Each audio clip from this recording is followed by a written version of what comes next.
నమస్తే, welcome to 99 TV. నేను Brahmanaidu. Revenue శాఖలో సంస్కరణల మీద ఏపీ మంత్రివర్గ ఉపసంఘం సమీక్ష నిర్వహించింది. ఈ సమావేశంలో మంత్రులు అనగాని సత్యప్రసాద్, పయ్యావుల కేశవ్, నారాయణ, వివిధ శాఖల ఉన్నతాధికారులు పాల్గొన్నారు.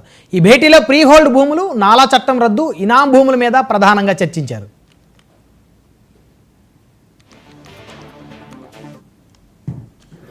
భూములకు సంబంధించి ఫ్రీ హోల్డ్ భూములు, దేవాదాయ భూములు, ప్రభుత్వ భూములు, 22A ఉన్నటువంటి ప్రొవిజన్ ఆర్డర్స్లో ఉన్నటువంటి భూములు,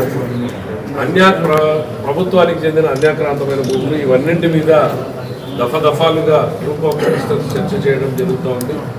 ఈరోజు ప్రధానంగా ముఖ్యమంత్రి గారు ఇచ్చినటువంటి ఆదేశాల మేరకు ప్రజలకు ఉన్నటువంటి ఇబ్బందుల్ని తొలగించాలి అనేటువంటి దాంట్లో ముఖ్యంగా ఈరోజు నాలా అని గతంలో ఏదైతే non agriculture land conversion tax ఉందో ముఖ్యమంత్రి గారు దాన్ని తొలగించాలి, ఆ ఆఫీసుల చుట్టూ తిరిగే పని లేకుండా ఆటోమేటిక్ కన్వర్షన్ అయ్యే మోడ్ చేయాలి అనేటువంటిది ముఖ్యమంత్రి గారు ఆదేశించారు.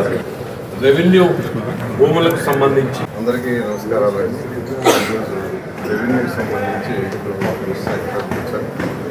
అనేక విషయాలు డిస్కస్ చేశారు. వాటన్నింటిలో ముఖ్యంగా కలెక్టర్ కాన్ఫరెన్స్లో ముఖ్యమంత్రి గారు ఆలా వల్ల చాలా ఇబ్బంది పడుతున్నారు ప్రజలు. దాన్ని యాక్చువల్గా క్యాన్సిల్ చేస్తారు. దాని మీద స్టడీ చేయమంటే దాని మీద యాక్చువల్గా స్టడీ చేసి అధికారులు ఏదైతే కరెక్ట్ చేయాలి. ఈరోజు గ్రూప్ ఆఫ్ మినిస్టర్స్ ఫైనల్గా ఏదైతే నాలా ఉందో దాన్ని యాక్చువల్గా రిపీట్ చేస్తూ యాక్చువల్గా డెసిషన్ తీసుకున్నారు. దాని మీద యాక్చువల్గా నోటీస్ తయారు చేస్తే నెక్స్ట్ మీటింగ్లో దాని మీద జీవో ఆర్డర్స్ వస్తాయి. ఆ విధంగా డెసిషన్ తీసుకుంటుంది. అదేవిధంగా యాక్చువల్గా నాలా ఫీజు పడదు. ఆ ఫీజు కూడా ఇబ్బంది పడదు. ముఖ్యమంత్రి గారు అనేక మంది రిప్రజెంటేషన్ ఇచ్చారు.